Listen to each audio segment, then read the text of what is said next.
Hey everybody, Dean here from Laws Automotive in beautiful Portage and Prairie, Manitoba.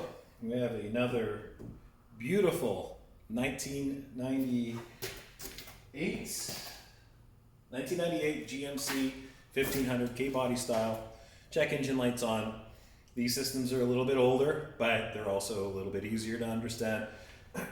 So we'll check the light and we will see what's going on with this.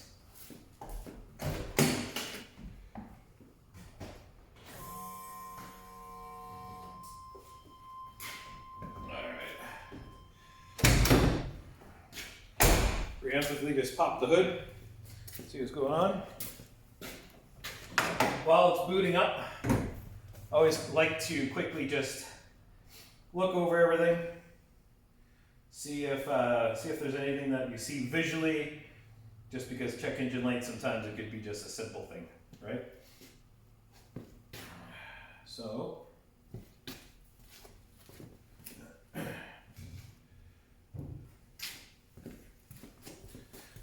pull you in closer and we'll see what's going on. All right. Federal. To know if this is a federal emissions or California emissions, right here there is a stamp or a sticker here. It's going to give you all the particulars about the engine and everything that's in there, spark plug gap, stuff like that. Emissions, you'll see an air pump in there. If you don't see an air pump, then it's federal emissions. If you see an air pump, then it's California emissions. All right. See what we got going on. Just check all powertrain control modules. Okay. Okay, today we have a fun one. We have a p0442 EVAP small leak detected. Okay. Well, what we can do first is plain and simple. Let's go grab old Smokey.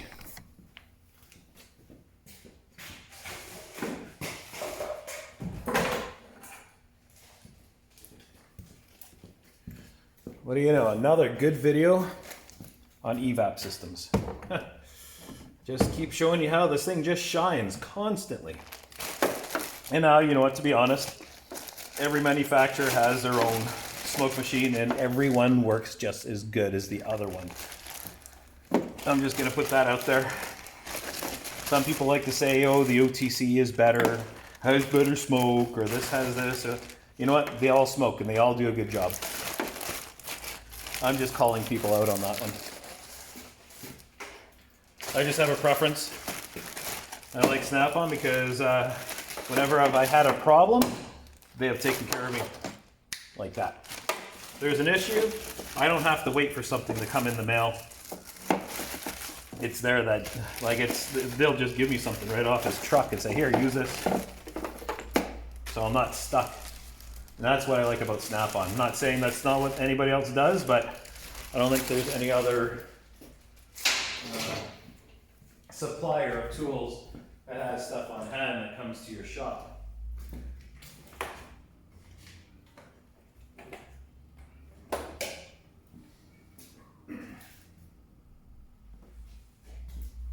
Now we're supposed to be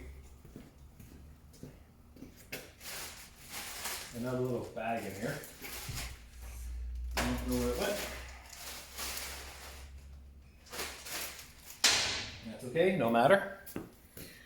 I will still be able to do this. Oops. That's always fun. The reason why I'm going into there is I'm going into the Schrader valve.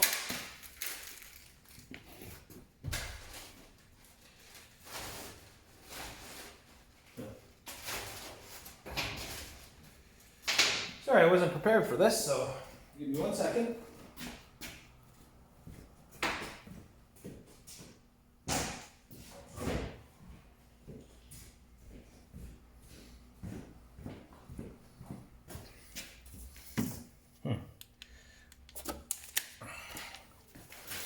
Let's see.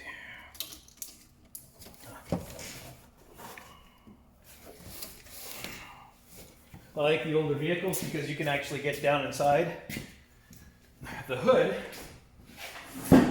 and you can almost see anything you've dropped. Either it goes all the way through, or you can see it sitting right there on top of the gearbox. All right. Okay.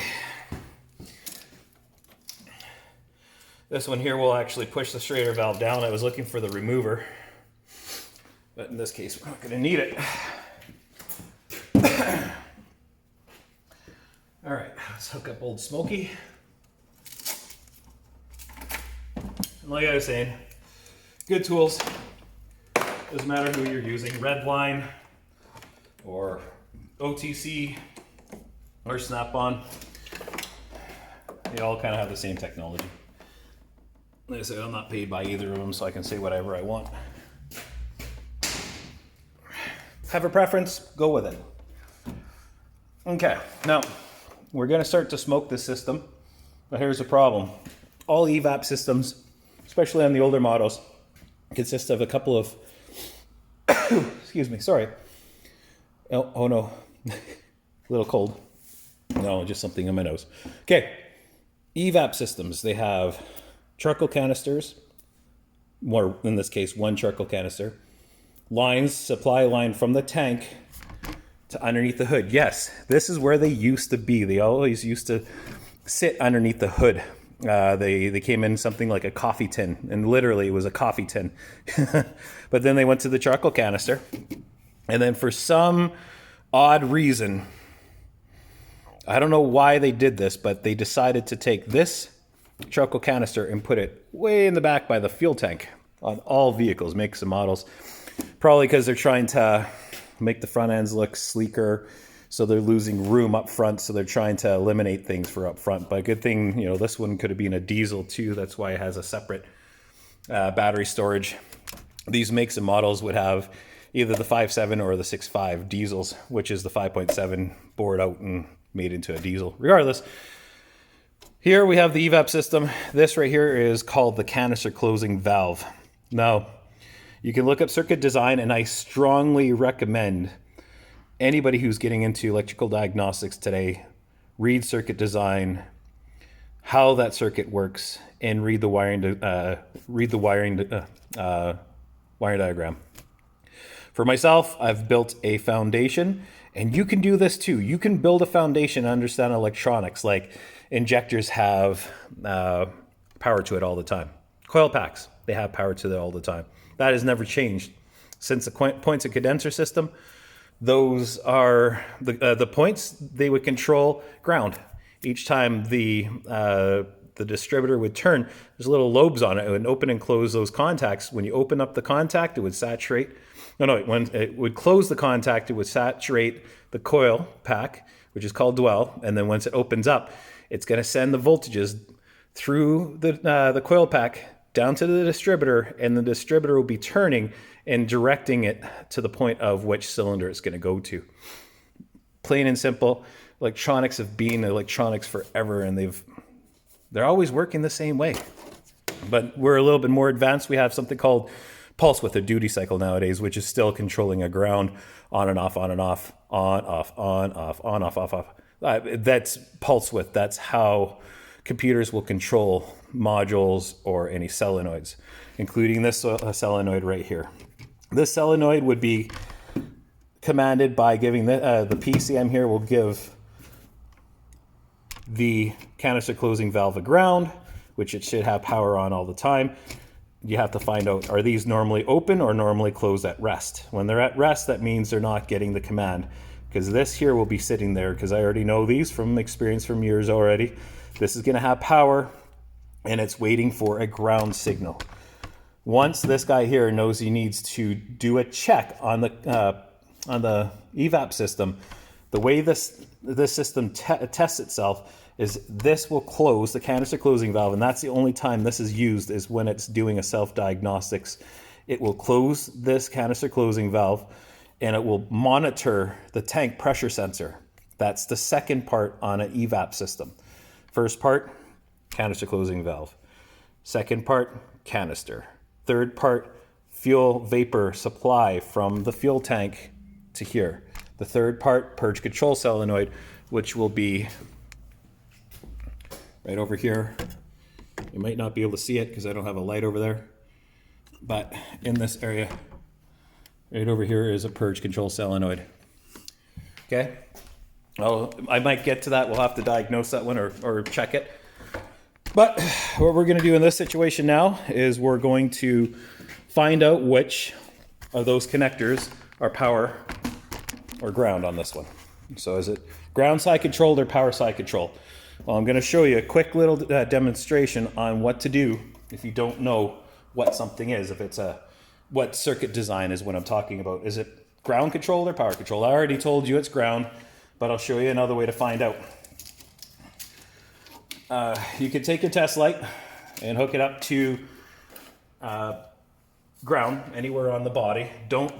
I never use the ground of the battery. That will send you in so many wrong directions, because if you have a bad ground on the engine and it's from the engine block to the battery and you have a break in between there and you're using the battery ground here, you're never going to get a true reading. So always use the block or any bracket, anything metal on the engine, anything metal on the body, anything metal on the wiper, boost, vacuum boost. Brake lines are good ones too. Anywhere that's metal, that's where you can check it. Unless you get one of these.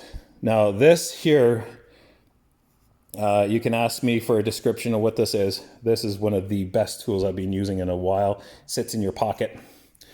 It's LED, doesn't check for grounds. That's where you can always check for other things, but I know this is power. So let's find out which one's power, okay? But your hand has to be, or your body has to be touching anything ground, anything metal part of the body, okay? Nothing there.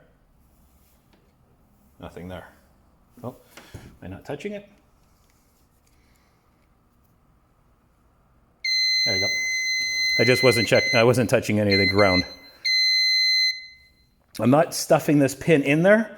You can see there's a little area inside there. I'm touching right above it, okay? And once my body hits ground, so we know this is power now. So we know the pink wire here is power, okay? The reason why I'm saying this is there's no bi-directional control for these ones, just because I've done these enough. I'm not going to go into component tests, but I'll show you where those are. Okay, let's go into, just so you can see, excuse me, generic functions. Nope, that's all right, functional test, output control. There is EGR percentage, so we can do a duty cycle on that. We could do purge control solenoid. We can do, which is the purge up top. Fuel trim enable, fuel pump relay. I don't see any canister closing valve. Okay, so that is a big problem. Not really, not if you know circuit design. Okay, the reason why it's a big problem is because we need to close this canister off. You can either pinch this line, but I really don't like pinching older lines because they're brittle already to begin with, and you go and take a pair of vice grips or something like that and you pinch this line off, it's going to fracture, it's going to break. Best thing to do is find out which one is power and which one is the signal. The signal is going to be ground from the PCM. So once we determined which one that pin is, what I'm going to do is I'm going to back probe the control wire. This is what normally grounds. The PCM will normally ground that circuit. So you're perfectly fine checking that. But like I said, like when you're checking relays or anything else, it is vital that you know what part of the circuit you're checking or what part of the circuit you're going to be activating. This is very good information, but only if you pay attention to what you're doing. Please pay attention. Do not go and start jumping, putting power to a driver or ground to a driver. If you ground the wrong side of this circuit right now, you can blow the driver. Or there's a circuit inside the PCM that you can blow. If you take that power and you go on the power side of that load, the load right now is the canister closing valve. That's the load. So you want to be on the control side of that load, not the power side. You go on the power side, that pink wire, and you give ground to that, you'll see smoke coming out of there, okay? Not a good idea. And this one here also supplies power to many other circuits that are on the engine. So if you ever have like a whack load of codes after you're done doing this and you grounded the wrong circuit, I just told you why. Okay. Oh, second, let me grab my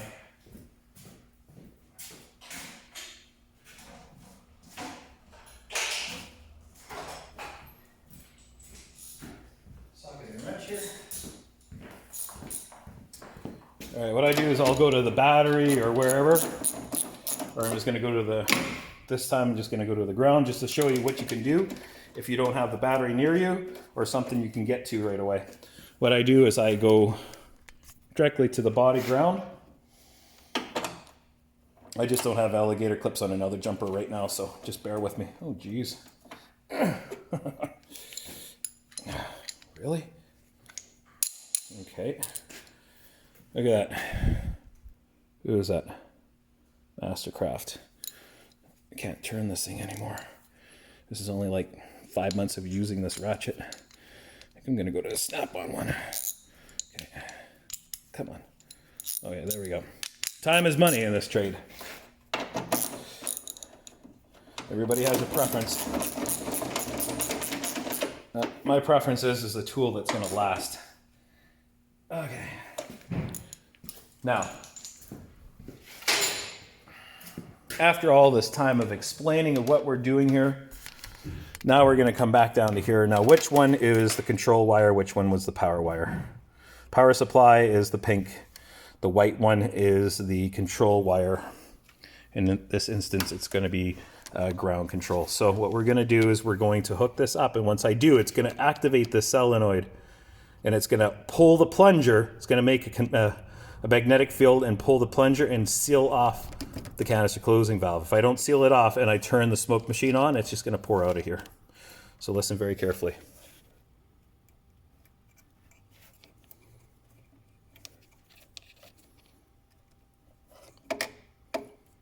There it is. Okay, that pin's not all the way in. Just got to make sure the pin's all the way in and make sure it's on the right side of that. Make sure it doesn't cross through.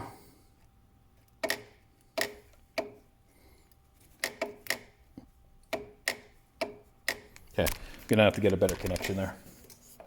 That's not a good connection. I'm talking and explaining and teaching at the same time here, so you just gotta bear with me. Just gotta make sure you make a good contact when you're back probing. You don't want to make contact with that power wire, and we already know why.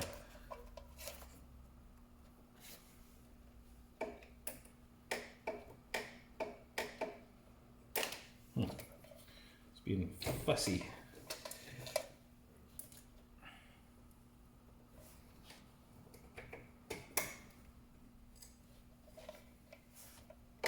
There we go. That's a good contact. Okay? So when I touch that, it's activating, right? There we go. So now it's on. Now we can come to our handy dandy smoky.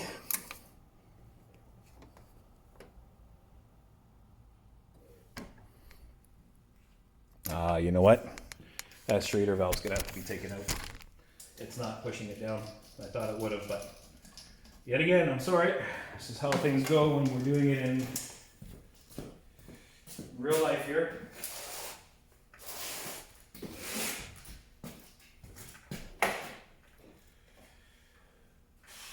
There's my other one.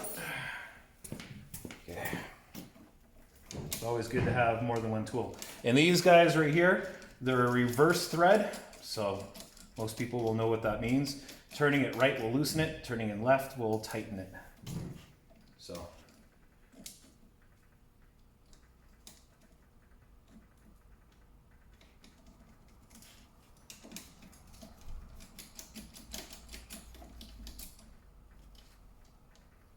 There we go. It's out.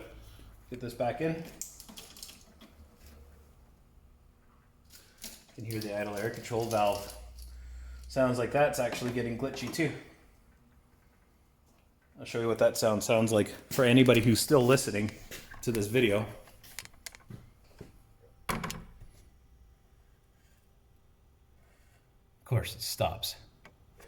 That's okay. Idle air control valve is going trying to find its position.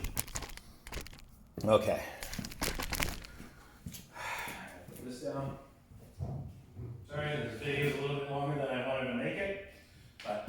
anybody who's bearing with me, they will be able to use this info. Okay.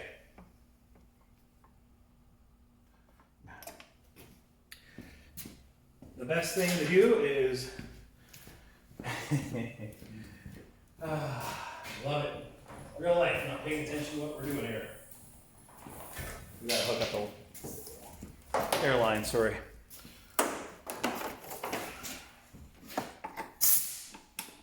Okay, there we go. Put the flow control on. Okay, so we're way up at the top. We have a huge leak. Okay, first thing we could do, let's grab our handy dandy light.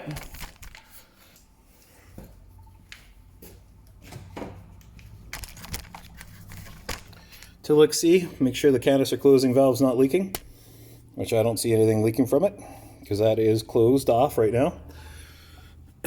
There's some lines down there that come off here. I don't see any leakage coming from those lines, but we do have a pretty big leak. I probably have to put this thing up in the air. You can take off the intake to make sure there is no leak coming from the purge control solenoid, but it's going to take a second to fill up that intake if it is leaking for the purge control. Let's take a good look here. Make sure this stupid... Oh, wait. You see that? Can't really see it on here. Look at that. Just had to get the angle of the light correct. There we go. That's the problem. Easy pleasy.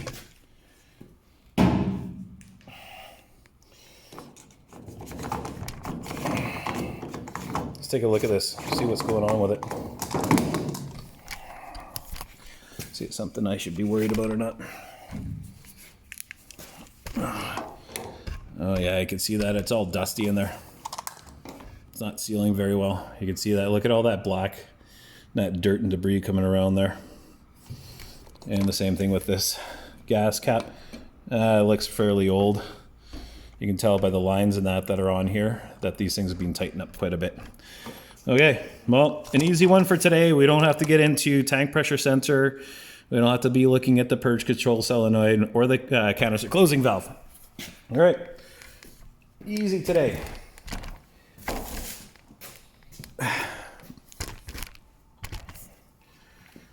Okay, yet again, Old Smoky here has proved its worth in gold. We're gonna disconnect that ground wire. Like I said, be careful when you're doing that. If you're gonna follow my instructions, look up a wiring diagram, find out what's powering this or grounding. You will see a ground coming off or a power coming from another joint connector along the way that's coming from the PCM or from a relay that's turning on, like Dodges have a ASD, automatic shutdown relay. Stuff like that will supply power to everything. This one here comes from, I think, the fused line, actually, not the PCM. But regardless of that, some information on circuit design. I didn't pull out a wiring diagram, didn't have the time to do that for you guys today, I'm sorry. But next one, we'll actually make a video on how to read wiring diagrams and circuit design and increase your decrease your diagnosis time and increase the money you're making. Like here at Laws Automotive, most of our guys are going to be making anywhere from $35, $40, $45 an hour, but you're going to have to know your stuff.